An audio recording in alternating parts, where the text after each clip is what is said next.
Breaking news! Alleged Secretary Cabral? USEC Secretary Cabral? Oo. DPWH.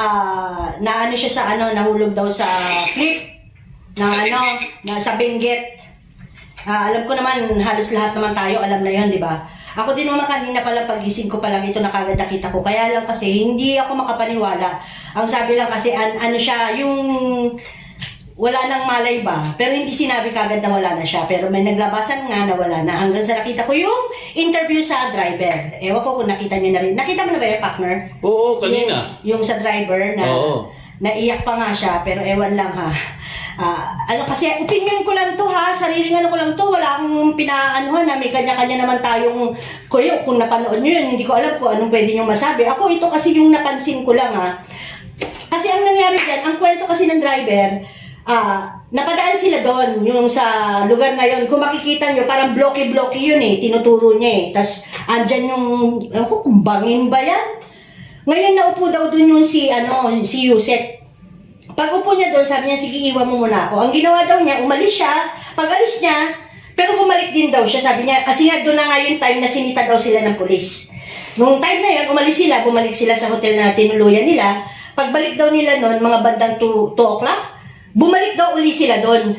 Ngayon nagpaiwan uli. Pero para sa akin, bakit iiwan mo? Diba? Kung ikaw, common sense lang para sa akin lang po to common sense lang, iiwan mo, bakit nandito si ma'am? Bakit nagpapaiwan si ma'am? Anong gagawin niya dito? Pwede naman sa hotel kung gusto mo lang magmuni-muni. Di ba ganun dapat ang iisipin mo? Hindi. Ang ginawa niya, nung sinabing iwan mo muna ako, iniwan niya. Pagbalik niya, wala na. So ano nangyari? Ayun na nga, hanggang sa hinanap niya, hindi niya na nakita. Yun ang problema doon. May mga butas akong nakikita, ewan ko lang din pero para sa akin lang naman yun. Kasi, alam mo, magtataka ka yung palang iwanan mo. Tapos, ngayon may paiyak-iyak ka pa. Nakakaiyak naman talaga kung mawawala yung boss mo. Pero sana, hindi mo iniwan. Kasi yung una pa lang na nasita kayo ng polis, dapat nga may isip ka na, ano kayang gagawin nito dito? Di ba ikaw, partner? Anong mo? Oo, talagang I agree. Pero meron kasing conspiracy theory na lumabas. Na alam mo na, ginorgor. Ayun, ano masasabi mo doon, partner? Yun yung may lumalabas din na posibleng nagurgor, ganun nga. Wala tayong alam Di ba? Posibleng ganun. Or, nag-comment din pala ako doon yung nakita kong na yun na para sa akin, sabi ko, ewan ko, maniniwala siguro siguro ako kung makikita ko na talaga na nandun sa kabaong. Posible kasi pwedeng nagtago, pinalabas na di ba? May mga ganung theory. Hindi, yun talaga yung yung kinoment ko doon sa isang article na nabasa ko.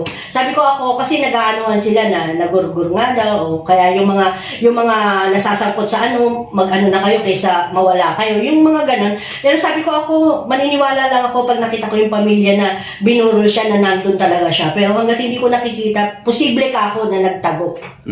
Yun yung ko kasi yung driver, wala kang alam sa pwedeng gawin ng amo mo. Kasi hindi normal yun na magpaiwan siya doon. Dahil hindi naman kaaya-aya na nandun siya. Hello, meron kayang posisyon sa dating gobyerno yan. Tapos, mo, iiwan mo doon sa ganung lugar. Posible pa kung ordinaryong tao, maglakad-lakad, yung lang doon, muni-muni, kung broken. Pero yung amo mo sa ganung lugar, iiwan mo, hindi normal yun. Ako nga, ordinaryong tao, naiisip ko yung ikaw pa kaya na lagi mo siyang kasama, kung saan-saan siya nakakapunta. Sa palagay mo ba, ikaw, masasabi mo na pumupwesto ba siya sa ganun talaga? O ngayon niya lang ginawa yun? Dapat kung alam mo ngayon niya lang ginawa yun, nag-isip ka na. Hindi mo na iniwan. May something nga Hindi mo na iniwan. Kaso iniwan mo Pagbalik mo, hahanapin mo. Kaso lang, partner, nawawala ang laptop. Yes. Nako, mga documents. Meron pa tayong nakita na pinapa-secured kagad ni Bonjing.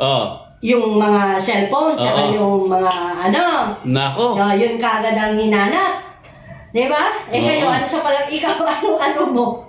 Lang ako hindi parang hindi normal. Kasi nga siya partner, ang mastermind. Pangalawa yata sa Yusek pangalawa kaya. Di ba nawawala na ngayong boss? Di ba pinaalis nga, Tapos wala na, hindi na alam kung nasaan yung boss. Pero ang laki ng ginanda niya, no? Ano yun eh. Alam mo na. Sarap ng maraming pera, no? Yung lahat nagagawa mo. So yung boss ang nawawala, nasa Amerika na daw, pinaalis. Di ba? Tapos siya ang naiwan. Alam mo, ang nakakalungkot kasi dyan, kung para sa akin lang po to ha, kung ganun yung sitwasyon mo, hindi ka pwede magsalita. Unang-unang hindi ka pwede magsalita. Pag nagsalita ka, posibleng pwedeng maano yung pamilya mo. At meron pa nga lumalabas sa mga comment doon na nagawa na ng senior, pati ba naman junior, mas malala nga lang. Ganun yung lumalabas ngayon. Na dating nang nagawa yan, maraming nawawala noon. Tsaka maraming nagugurgor dahil kay Ahas. Di ba? Oo, si Ahas. Ang hinahanap dyan, ang missing link dyan, yung yung pagurgor ni Ahas. Yun ang inaano dyan. Malamang sa malamang. Kasi, kanina sa balita, kanina umaga, may lumabas na mga balita, pinaghuhuli na. Sa Cebu na may nahuli na. So, unti-unti na nilang nasasakote yung mga sapsap, yung tinatawag na mga sapsap, na mga dilis. Pero yung mga malalaking isda, wala. Mga tanige, wala. Yung mga mamahalin, yung mga lapu-lapu. Balyena, walang pating. Wala. Yung mga mamahalin talaga, yung high class. Wala ka talaga mahuhuli doon. Nako, kahit na anong gawin natin, wala tayong mahuhuli doon. Alam mo tayo, ang panlaban lang natin, dasal. Dasal tsaka sa eleksyon. Pero ang kinaano lang doon, dahil sa dasal natin, lumabas ang mga sa flood control. Nakita mo rin ba yung isang na may binunyag siyang 15 na kontraktor. Pero yung may mga pinakamaraming project doon, wala doon sa 15 Wala, yes. Nakita mo rin yun? Nakakagulat talaga. Alam nyo, kahit naman ako, gusto ko may managot na mataas. Yan, kagaya nung, ewan natin kung totoo nga baka nagpatiwakal nga talaga siya siguro sa sobrang kahihiyan. Kasi syempre, may sinabi siyang tao eh. Tapos, hindi sila ordinaryong tao, talagang kilala sila. Posible na hindi niya kinaya. Hindi na nga niya kinaya. Malamang sa malamang. Or, nagurgur nga siya. At nga dun sa dalawa na napilitan. Or, nagtago. Alam mo, napakaikli ng buhay. Dapat ka ini-enjoy. Lalo pa kung may anak ka. Yes. Una-una sa lahat, paano yung mga anak mo? Ikaw nakaligtas ka na. Hindi ako naninisi ha. Kasi pero sana, naiisip nila na kung aalis ako nakaligtas na ako. Wala na akong alam kasi wala na ako. Paano yung iniwan ko? Di ba? Paano yung mga anak ko? Paano yung asawa ko? Paano yung pamilya ko? Paano yung kamag-anak ko? Yun yung maiisip mo dapat. Hindi lang yung sarili mo. Dahil pinasok mo yan, dapat panagutan mo na lang. Total, ang laban na naman ngayon, kadalasan, di ba, pag nakulong, ilang taon lang lumalabas na? 10 years. Ganun lang naman ang 10 years lang ang niyan. Di ba? Parang sinapoles, 10 years. Kasi partner, may mahina kasing tao eh. Ganun talaga. Hindi rin natin masisisi. Nagkataon talaga, may mahihinang tao na hindi kinakaya yung mga nakukuha nilang, di ba? Yung kinakastigo na sila. Pero ang mga diskaya, matatapang ha? Di ba? Ba't di mo gayahin si diskaya? Umiyak lang, pero hinarap okay pa rin. niya. Hinarap pa rin niya. Dapat ganun. Ang problema kasi dyan, ang diskaya kasi nakapagsalita. Siya kasi hindi niya siguro kayang magsalita dahil may pumipigil. Opinion ko lang to ha. Totoo yan. Posibleng may pumipigil, gustuin man niyang magsalita, hindi niya magawa. Kasi yung pinakapinuno, pinaalis siya, hindi. Yun. Yun yung dun no? Yung parang siya yung sacrificial lamb dyan eh. Hindi na nga ako magsasalita. Sa akin pa yung sisi. Parang ganun. Kasi, iniwan kasi siya. Naawa ka ba? Naawa ka? Hindi ba't maawa? Nakakaawa din kasi buhay yun eh. Kumbaga, nila yan eh, dapat talaga dyan, panagutan nila. Kasi marami ding buhay na nawala, partner. Ayun nga. Dahil sa mga pinagagawa nila. Sa bagay, totoo naman yan. Kung hindi sana sila nagnakaw, kung hindi sana sila nangurap, baka siguro hindi pero sinasabi ko na sa inyo walang makukulong na mataas. Ayun lang. Di, totoo yan. Magkaiba kasi tayo ng sino bang ayaw na may makulong? Kasi sabi daw, may makukulong December. Pero biglang binago, January na lang daw. Laban-bawi? Laban-laban, bawi-bawi nga. Walang ganun.